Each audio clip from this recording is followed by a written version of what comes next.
நம்முடைய இலக்கு மிகவும் உயர்ந்தது. ஆனால் அந்த இலக்கை அடைய வேண்டிய தகுதிகள் நம்மிடம் சமமாக இருக்கிறதா? இதுதான் இன்று பாப்தாதா கேட்கும் முக்கியமான கேள்வி. நாம் அனைவரும் பாபாவுக்கு சமமாக பரிபூர்ணமாக ஆக வேண்டும் என்று நினைக்கின்றோம்.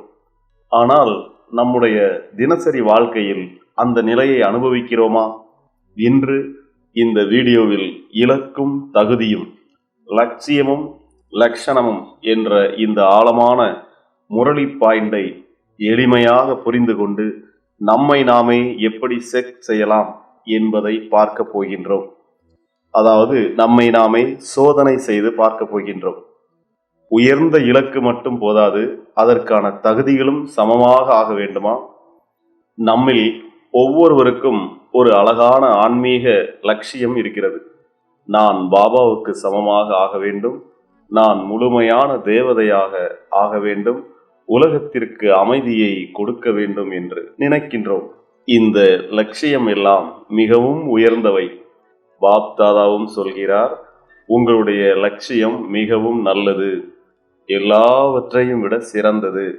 ஆனால் உடனே ஒரு கேள்வியும் கேட்கின்றார். உங்களுடைய லட்சியத்துக்கு ஏற்ற லட்சணங்கள், தகுதிகள் வளர்ந்திருக்கின்றதா? இதுதான் இன்று நாம் ஆழமாக சிந்திக்க வேண்டிய விஷயம். உதாரணமாக, ஒரு மாணவன் மருத்துவராக வேண்டும் என்று ஆசைப்படுகிறான். அது அவனுடைய லட்சியம். ஆனால் அவன் படிக்கவில்லை, முயற்சி செய்யவில்லை என்றால் அந்த லட்சியம் நிஜமாகுமா? அதே போல நாம் பாபாவுக்கு சமமாக ஆக வேண்டும் என்று நினைக்கின்றோம். ஆனால் தினமும் உடல் உணர்வில் இருக்கின்றோம். சிறிய விஷயங்களுக்கு கோபப்படுகின்றோம், வீணான எண்ணங்களில் செல்கிறோம் என்றால் என்ன நடக்கும்? லட்சியமும் தகுதியும் இடையே ஒரு வித்தியாசம் உருவாகிறது. பாப்தாதா சொல்கின்றார், லட்சியமும் தகுதியும் சமமாகும் போதுதான் இலக்கு நடைமுறைக்கு வரும். எவ்வளவு அழகான வார்த்தை! நாம் நினைக்கின்றோம், அமிர்த வேளையில் நல்ல நல்ல எண்ணங்கள் செய்கின்றோம். நான் இன்று ஆத்ம உணர்வில் இருப்பேன், எல்லோருக்கும் நல்லாசி கொடுப்பேன், எப்போதும் மகிழ்ச்சியாக இருப்பேன். ஆனால் நாள் முழுவதும் அந்த அனுபவத்தில் இருக்கின்றோமா? இதுதான் நம்முடைய சோதனை, செக்கிங்.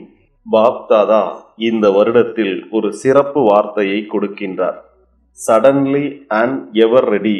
அதாவது எந்த நேரத்தில் அழைப்பு வந்தாலும் தயாராக இருக்க வேண்டும். இன்று பாபா கேட்டால், குழந்தைகளே வீட்டிற்கு வர தயாரா என்று, நாம் உடனே ஆம் பாபா, நான் தயாராக இருக்கிறேன் என்று சொல்ல முடியுமா? இதுதான் உண்மையான எவரெடி நிலை. பாப்தாதா இன்னொரு அழகான விஷயத்தையும் சொல்கிறார். தயாராக காத்திருப்பவர்கள் நீங்கள் அல்ல, தயாரிப்பை செய்ய வேண்டியவர்கள் நீங்கள். அதாவது உலக மாற்றத்திற்கான தயாரிப்பை செய்ய வேண்டியது நாம் தான். அதற்காக நம்முடைய தகுதிகளை வளர்க்க வேண்டும். அன்பு, சகிப்புத்தன்மை, நிர்ணய சக்தி, ஆத்ம உணர்வு, நிலையான நினைவு, இவை அனைத்தும் வளர வேண்டும். இப்பொழுது ஒரு சிறிய சுய பரிசோதனை செய்வோம். நான் ஒரு ஆத்மா என்று சொல்கின்றேன், ஆனால் அதை நான் அனுபவம் செய்கிறேனா? சோதனை செய்யுங்கள். நாம் ஒவ்வொரு முறையும் நான் ஆத்மா என்று சொல்லும்போது அதை அனுபவத்தில் சொல்கிறேனா? எந்த சூழ்நிலையிலும் நான் ஆத்ம உணர்வில் நிலையாக இருக்கிறேனா? என்னுடைய வார்த்தைகளுக்கும் அனுபவத்திற்கும் இடையே வித்தியாசம் இருக்கின்றதா? இந்த செக்கிங்கே நம்மை முன்னேற்றும். நண்பர்களே, உயர்ந்த லட்சியம் வைத்திருப்பது நல்லது. ஆனால் அந்த இலக்கை அடைய வேண்டிய தகுதிகளை வளர்ப்பதுதான் உண்மையான ஆன்மீக முயற்சி. இன்றிலிருந்து ஒரு உறுதிமொழி செய்வோம். என்னுடைய இலக்கும் என்னுடைய தகுதியும் சமமாக ஆக வேண்டும். அப்போதுதான் நம்முடைய இதயத்தின் ஆசை நிறைவேறும். நாம் பாபாவுக்கு சமமாக, பரிபூர்ணமாக, எவர் ரெடி ஆன்மாக்களாக மாறுவோம். ஓம் சாந்தி.